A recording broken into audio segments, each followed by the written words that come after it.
కన్యాదానం చేయమని చెల్లెమని నేను అడుగుతాను.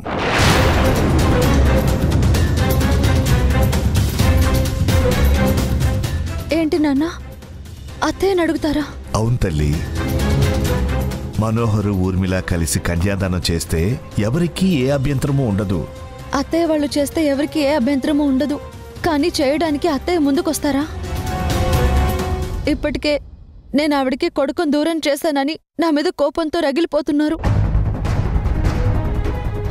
మన తరపున పెళ్లికి రావడానికి ఇష్టపడని మనిషి మన ఇంటి ఆడపిల్లకి కన్యాదానం చేస్తారా?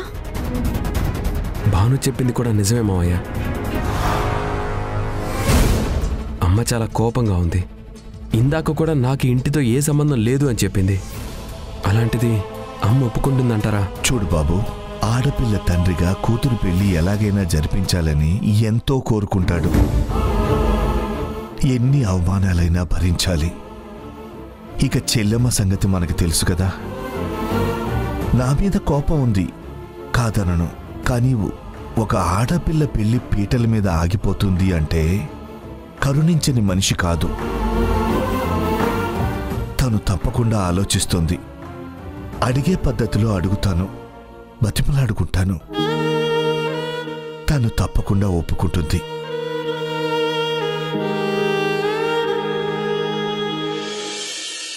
మేడం.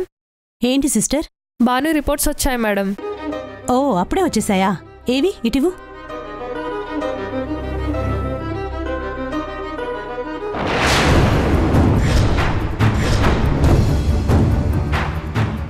డామిట్, ఎంత పొరపాటు జరిగింది. ఏమైంది డాక్టర్? ఇంత బ్లండర్ మిస్టేక్ ఎలా జరిగింది అసలు? అంటే ఏంటి మేడం, తను ప్రెగ్నెంట్ కాదా? కాదు, ఎక్కడో ఏదో జరిగింది. మరి ప్రెగ్నెంట్ లేడీకి ఇచ్చే టాబ్లెట్స్ ఇచ్చాం కదా మేడం. వితౌట్ ప్రెగ్నెంట్ ఆ టాబ్లెట్స్ వేయకూడదు కదా. కదా, ముందు ఈ విషయం అర్జెంటుగా భానుకి చెప్పాలి.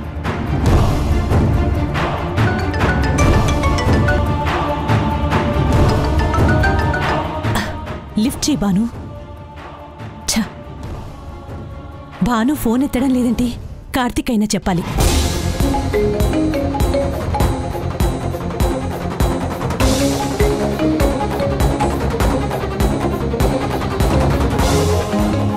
లిఫ్ట్ చేయి కార్తీక్, లిఫ్ట్ చేయి కార్తీక్.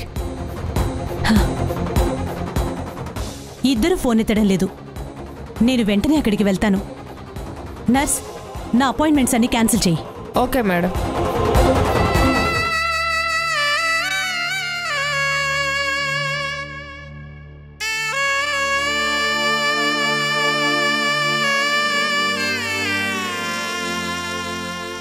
మీనాక్షి,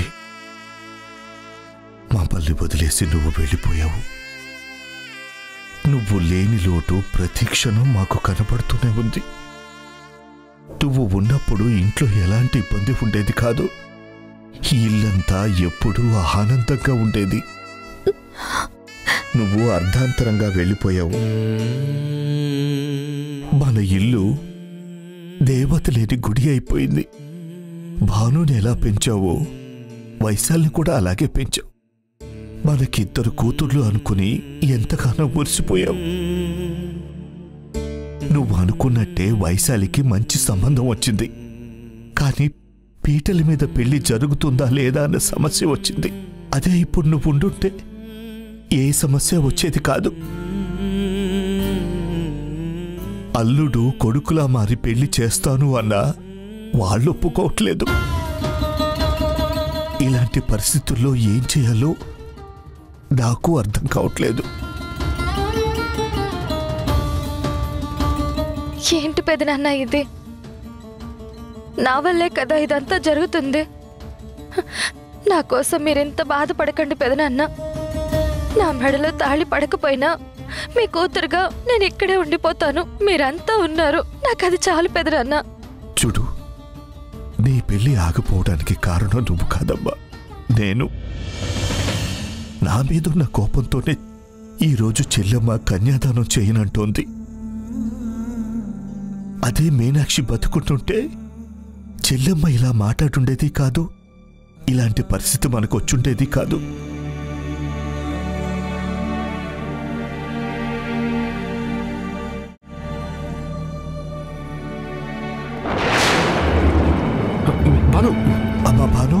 చేస్తున్నావు? రండి నాన్న చెప్తాను. భాను, అమ్మా. బాను, చూసుకో బాను, అసలే నువ్వు ఒట్టి మనిషి కూడా కాదు. పర్వాలేదు.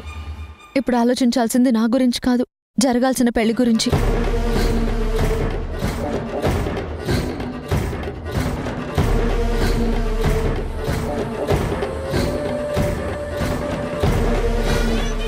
ఏంటిది? నాకు తెలుసు అత్తయ్య, మీ కోపం నా మీద ఉంది. ఆయన్ని దూరం చేశానన్న అపోహతో మా నాన్న మీద కోపం ఉంది.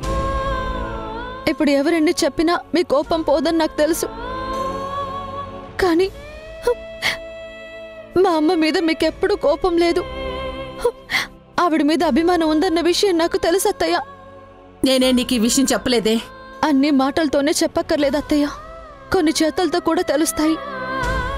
మా అమ్మ చనిపోయినప్పుడు మీరు రాకపోవచ్చు, అంత మాత్రాన మీకు కోపం ఉందని కాదు. మీరు అభిమానించే మా అమ్మ వెళ్ళిపోయింది. అమ్మ చనిపోయిన రోజు మీరు అన్నం కూడా తినలేదని మా అమ్మ నాతో చెప్పింది. అది మా అమ్మ మీద మీకున్న ప్రేమ. ఇప్పుడు మా అమ్మ మన మధ్య లేకపోవచ్చు, కానీ ఆవిడ ఆత్మ మాత్రం ఇక్కడ ఉందని నేను నమ్ముతున్నాను.